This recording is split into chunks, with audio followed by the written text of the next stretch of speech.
जिसमें हम नॉर्मली किसी चीज़ को देख के दूसरी चीज़ का अनुमान लगा सकते हैं। वो इसमें कंडीशन ये है कि आपने पहले प्रत्यक्ष कुछ किया हुआ है, उसके अनुसार आप एक अंश को देखकर दूसरे अंश का अनुमान लगा रहे हैं। तीसरा है उपमान। उपमान में भी प्रत्यक्ष करना बहुत आवश्यक है। तो आपने पहले एक कोई चीज़ देखी और उसके अनुसार अब आप उपमा दे रहे हैं। उपमा मतलब एग्जाम्पल दे रहे हैं आप। तो जैसे इसका भी एक बहुत प्रसिद्ध उदाहरण है कि आपने गाय को सबने प्रत्यक्ष कर रखा है। तो आपने गाय का उपमा देकर आपने कहा कि नील गाय भी वैसी होती है। तो किसी ने नील गाय नहीं देखी है, आप उसको बताएं कि देखिए जैसे एक गाय है वैसे आप जंगल में जाइए तो आपको जो जानवर गाय जैसा दिखे वो नील गाय होगा। इसको कहते हैं उपमान। ये थोड़ा सा जो है ये इसमें थोड़ी कमी मानी जा सकती है, लेकिन फिर भी आपको एक ऐसे बहुत जो प्रसिद्ध साधर्मता जो है उनमें कॉमन जो ट्रेट है वो बहुत प्रसिद्ध होना चाहिए, तभी आप इन दो चीज़ों में उपमा दे सकते हैं। नहीं तो आप कोई ये नीले कपड़े पहने हैं वो भी नीले कपड़े पहने होगी, ये उपमान नहीं होता। फिर शब्द, ये चौथा प्रमाण माना जाता है। शब्द क्या होता है कि जिन लोगों को अपने फील्ड में, अपने क्षेत्र के बारे में बहुत अधिक सत्य ज्ञान है, वे अपना ठीक से जानते हैं जिस चीज़ को उन्होंने बताने वाले हैं, उस चीज़ को जब वो बताएं तो उसको शब्द कहते हैं और उसमें उनके देने की इच्छा होनी चाहिए। अगर किसी का कुछ एक्ट है ग्राइंड करने को और वो झूठ बोल सकता है तो उस चीज़ को भी आप वो कर सकते हैं, अमान्य कर सकते हैं कि हम इसको नहीं मानते क्योंकि इसका कुछ इसमें कुछ इसको मिलने वाला है, तो ये सही बोले या ना बोले इसका कुछ भरोसा नहीं है।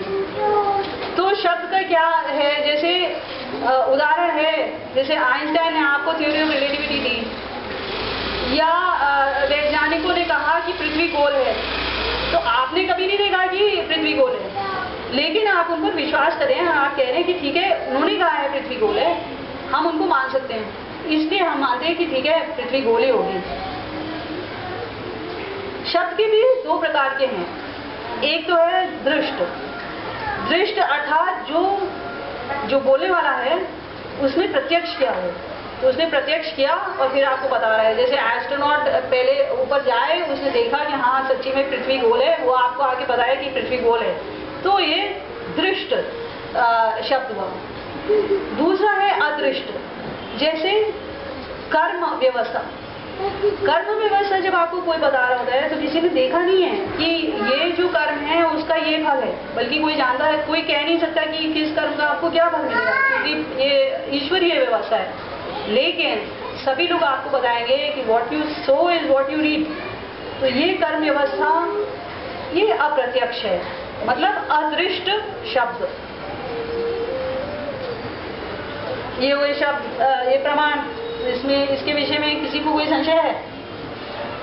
बताएं तो मैं अभी क्लियर कर दूं आगे बढ़ने से पहले।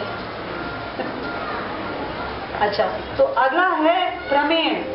जो प्रमाणों से सिद्ध किया जा सके उसे हम कहते हैं प्रमेय। तो महर्षि गौतम ने स्वयं जो मुख्य प्रमेय हैं वो सारे उन्होंने पहले लिस्ट कर दिए। तो उन्होंने बताया कि 12 प्रमेय हैं। जीवात्मा, हमारा जो इंडिविजुअल सोल है, शरीर ये जो हमारी काया है, इंद्रिय हमारे 5 सेंसेस जो हैं, अर्थ अर्थात ये जो विषय हैं जो हम इंद्रियों से ग्रहण करते हैं उस सबको अर्थ कहा जाता है, अर्थ या विषय। फिर बुद्धि अर्थात ज्ञान, जो हमारे मन में जो बसा हुआ है, जो हमारी स्मृति है, जो सब हम जानते हैं वह बुद्धि। फिर मन, जो इंद्रियों से ये इंफॉर्मेशन लेके उसको एनालाइज कर लेता है कि अच्छा ये जो मेरे सामने है ये माइक है, या फिर मैं जो ये उंगली हिला रही हूँ ये मन से डायरेक्शन आता है कि उंगली हिलाओ, तो ये कार्य मन के हैं। फिर प्रवृत्ति, प्रवृत्ति मतलब जो हम कार्य करने को बढ़ते हैं, जो कार्य करते हैं उसको कहते हैं प्रवृत्ति। कर्म, कर्म सकाम कर्म प्रवृत्ति कहा जाता है। फिर दोष, दोष अर्थात जो राग द्वेष जो हमारे मन में जो संस्कार पड़े होते हैं जिसकी वजह से हम कोई कार्य करते हैं वो उसको कहा जाता है दोष। फिर प्रेत्य भाव, प्रेत्य भाव अर्थात मर के पुनः आना अर्थात पुनर्जन्म। फल, जो कर्मों का जो फल होता है वह फल।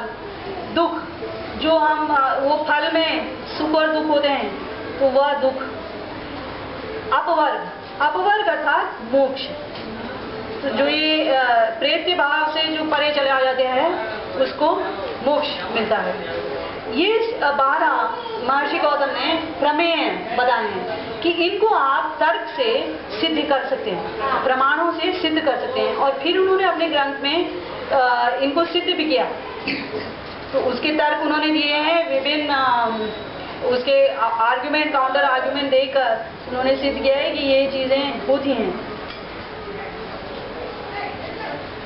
इसमें एक्चुअली एक बात देखने लायक ये है कि महर्षि गौतम ने ईश्वर को प्रमेय नहीं माना, और ये मुझे बड़ी अजीब चीज लगती है। अभी तक मुझे इसका उत्तर नहीं मिला है। मैंने कई न्याय के जानने वालों से भी पूछा लेकिन कोई बता नहीं पाता है कि क्यों नहीं है। ऐसी सांख्य में भी ईश्वर को प्रमेय नहीं माना गया है और ईश्वर को बताया गया है कि उसकी सिद्धि नहीं होती है। किस कारण से ये मुझे नहीं मालूम।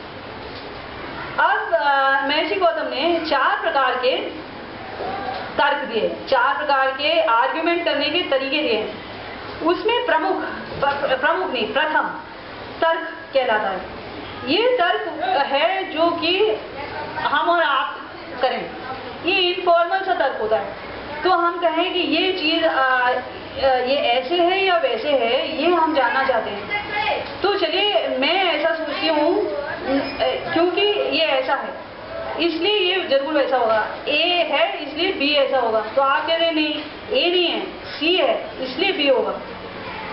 तो इस तरीके से जो हम इनफॉर्मल सा जो डिस्कशन करते हैं उसको तर्क कहते हैं। इसमें रूल्स बड़े कम होते हैं। दूसरा जो होता है वो कहलाता है वाद। इसमें डेफिनेटली 2 पार्टीज होती हैं।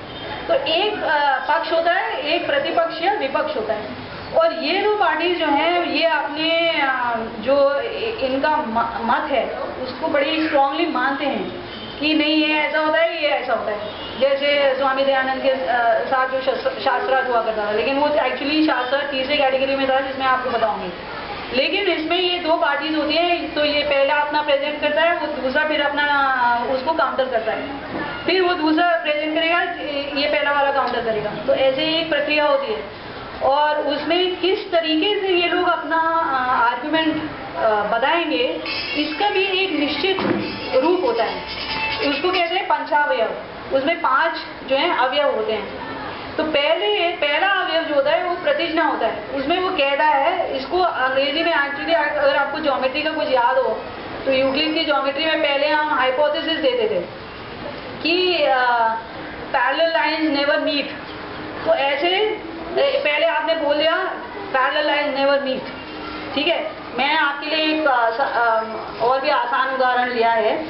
तो जैसे हमने प्रतिज्ञा की राजा मर्त्य होता है, मर्त्य मतलब मॉर्टल, मरण धर्मा होता है, ये अब हम प्रूव करने वाले हैं। तो उसके लिए अब हम कारण देते हैं, उसको कहते हैं हेतु। तो हेतु आपने दिया सब मनुष्य मर्त्य होते हैं, ये जो है सबको मान्य है, ये सिद्धांत है जो कि सब लोग मानते हैं। इस विषय में किसी को भी कोई संशय नहीं है, या इसको आपने पहले प्रूव कर दिया है कि सब मनुष्य जो हैं वे मर्त्य होते हैं। तो हम लोग सब इस पे एग्रीड हैं। फिर आपने उदाहरण दिया।